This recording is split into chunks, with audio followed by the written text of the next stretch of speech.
अस्सलाम वालेकुम। आज हम कल जहाँ पे छोड़ा था वहाँ से आगे लेके चलते हैं। कल हमने पढ़ा था इक्विलिब्रियम के बारे में, पढ़ा था इक्विलिब्रियम क्या होता है, टॉर्क क्या होता है और इक्विलिब्रियम के टाइप्स भी पढ़े थे।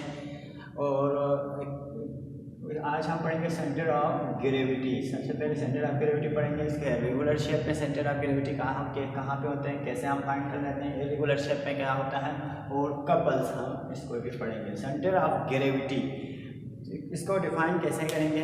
ये एक ऐसा पॉइंट होगा जो इनसाइड ऑफ द बॉडी भी हो सकता है, आउटसाइड ऑफ अ बॉडी भी हो सकता है, जहाँ पे all weight of the body act करता हो। पूरा बॉडी का जो वेट है वो एक पॉइंट पे एक्ट कर रहा होता है। वो पॉइंट, उस पॉइंट को क्या कहते हैं, सेंटर ऑफ ग्रेविटी कहते हैं।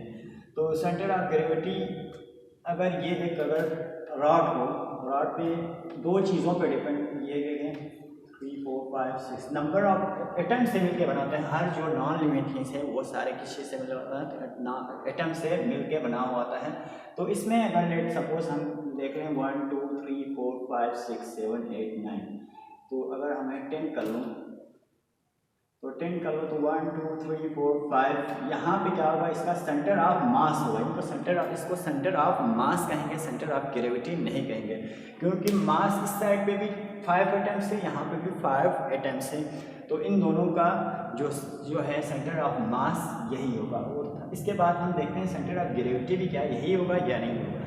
तो सेंटर ऑफ ग्रेविटी किस चीज़ पे डिपेंड करता है, दो चीज़ों पे डिपेंड करता है। एक तो ग्रेविटेशनल फोर्स पे डिपेंड करता है, दूसरा मास पे डिपेंड करता है। क्योंकि हमने पढ़ा फिजिक्स में पढ़ते हैं equal to Gm1 m2 upon r square. यहाँ पे जो मास है m1 और यहाँ पे जो मास है m2, और ज़मीन से जो है डिस्टेंस पे डिपेंड करता है। दो चीज़ों पे डिपेंड करता है। एक तो मास अगर इस साइड पे भी और इस साइड पे भी अगर बराबर हो तो उसको सेंटर ऑफ मास कहेंगे, सिर्फ सेंटर ऑफ ग्रेविटी नहीं कहेंगे। सेंटर ऑफ ग्रेविटी उस वक्त होगा जब ज़मीन से जो डिस्टेंस है वो सेम हो। अगर ज़मीन यहाँ पे हो तो यहाँ तक डिस्टेंस और यहाँ से यहाँ तक डिस्टेंस, यहाँ से यहाँ तक डिस्टेंस, यहाँ से यहाँ तक डिस्टेंस और यहाँ से यहाँ तक डिस्टेंस, यहाँ से यहाँ तक डिस्टेंस बराबर हो।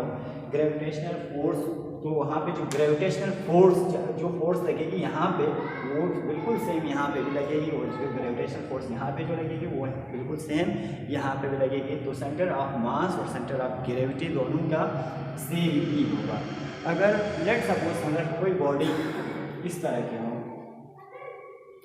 अगर कोई बॉडी इस तरह के हो तो यहाँ पे नंबर ऑफ एटम्स तो बराबर है, यहाँ पे भी 5 नंबर ऑफ एटम्स है, यहाँ पे भी 5 नंबर ऑफ एटम्स है। लेकिन ज़मीन की सतह से जो है यहाँ पे डिस्टेंस ज़्यादा है, यहाँ पे डिस्टेंस कम है।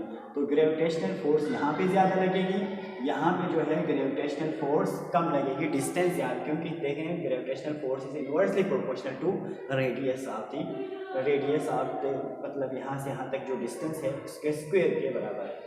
तो यहाँ पे देखें तो डिस्टेंस इसमें जो है कम है, यहाँ पे डिस्टेंस ज़्यादा है, तो इसमें फोर्स ज़्यादा लगेगी, इसमें फोर्स कम लगेगी। तो सेंटर ऑफ मास तो यही होगा, क्योंकि सेंटर ऑफ मास में सिर्फ हम एक ही चीज़ देखते हैं, मास इस साइड पे और इस साइड पे दोनों में बराबर होना चाहिए। यहाँ पे भी 5 नंबर ऑफ एटम्स है, यहाँ पे भी 5 नंबर ऑफ एटम्स है। तो यहाँ पे मास तो बिल्कुल सेम हो गई, लेकिन सेंटर ऑफ ग्रेविटी इस साइड पे होगा, क्योंकि इस पर सेंटर ऑफ फोर्स ज़्यादा लग रहा होता है, इस पर कम लग रहा होता है। तो सेंटर ऑफ ग्रेविटी यहाँ पे शिफ्ट हुआ होता है।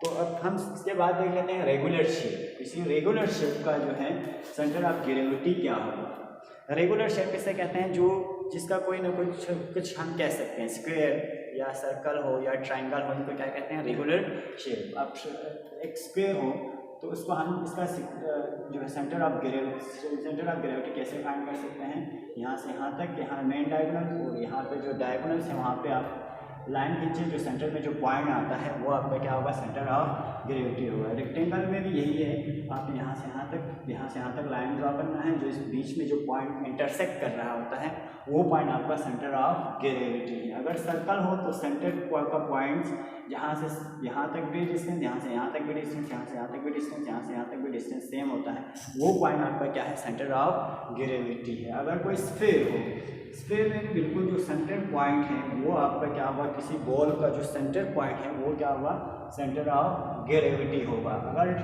रेक्टेंगल का देखना चाहें तो ये एक रेक्टेंगल है, इसके मिड से यहाँ तक और इसके मिड से यहाँ इस कोने में और इसके मिड से यहाँ तक आपने लाइन ड्रा करना है। जो 3 लाइन इंटरसेक्ट कर रहा है वो पॉइंट आपका क्या होगा, सेंटर ऑफ ग्रेविटी होगा। अब इसके बाद इर्रेगुलर शेप का देखते हैं। यहाँ पे देखें इर्रेगुलर, ये एक इर्रेगुलर शेप, इसका जो सेंटर ऑफ ग्रेविटी कैसे फाइंड करना है, इसको आपने क्या करना है, 2-3 सुराख हैं, ये एक इर्रेगुलर, अगर कोई वुड हो या कोई कागज़ हो, इसका आपने सेंटर ऑफ ग्रेविटी फाइंड करना हो तो आपने 3 या 3 से ज़्यादा उस पर सुराखें मतलब ड्रिल कर सकते हैं, होल्स ड्रिल कर सकते हैं 2-3 जगहों पे। एज ऑफ दी पेपर्स या एज ऑफ दी वुड, इसको ए का नाम दें, इसको बी का नाम दें, इसको सी का नाम दें। यहाँ पे आपने एक होल्स ड्रिल करी, यहाँ पे भी एक, यहाँ पे भी सर। तो आपने इसमें क्या करना है, इसको किसी नेल के साथ, नेल को हॉरिजॉन्टली आपने किसी वॉल में वहाँ पे फिक्स करना है। फिर आपने इस होल्स के मतलब इस होल्स को वहाँ से लटकाना है। थोड़ी देर के बाद ये मूव होता रहेगा, फिर स्टेशनरी हो जाएगा। तो इसी के बिल्कुल वर्टिकली नीचे क्या होगा, इसका सेंटर ऑफ ग्रेविटी होगा। तो आपने वो वहाँ पे हैंग करने के बाद आपने किसी प्लम लाइन जो किसी थ्रेड के साथ वोप्स बंधा हुआ था है, उसके साथ आपने उसी नील के साथ से नीचे की तरफ लटकाना है और लाइन ड्रा करना है। तो कुछ इस तरह लाइन ड्रा हो जाएगा। तो इसी लाइन में कहीं ना कहीं पे क्या होगा, सेंटर ऑफ ग्रेविटी होगा। इसके बाद आपने यही बिल्कुल जो हमने जो किया था वो रिपीट करना है। सिर्फ चेंज क्या करना है, जो इसमें से निकाल के आपने पॉइंट बी जहाँ पे आपने सुराख ड्रिल करी थी तो उसको आपने नेल में फिक्स करना है। फिर आपने प्लम लाइन की मदद से ड्रा करना है यहाँ से लाइन। अब उसी बिल्कुल सेम प्रोसेस को आपने पॉइंट सी के लिए भी करना है। अगर आप चाहें तो पॉइंट डी ई के लिए करें तो ज़्यादा एक्यूरेट आएगा। तो ये सेंटर, ये जो पॉइंट, तीनों पॉइंट या जितना भी लाइन ज़्यादा खींचेंगे वो पॉइंट एक जगह पे इंटरसेक्ट होगा। वो इंटरसेक्शन पॉइंट आपका क्या होगा, इर्रेगुलर शेप का ग्रेविटी होगा।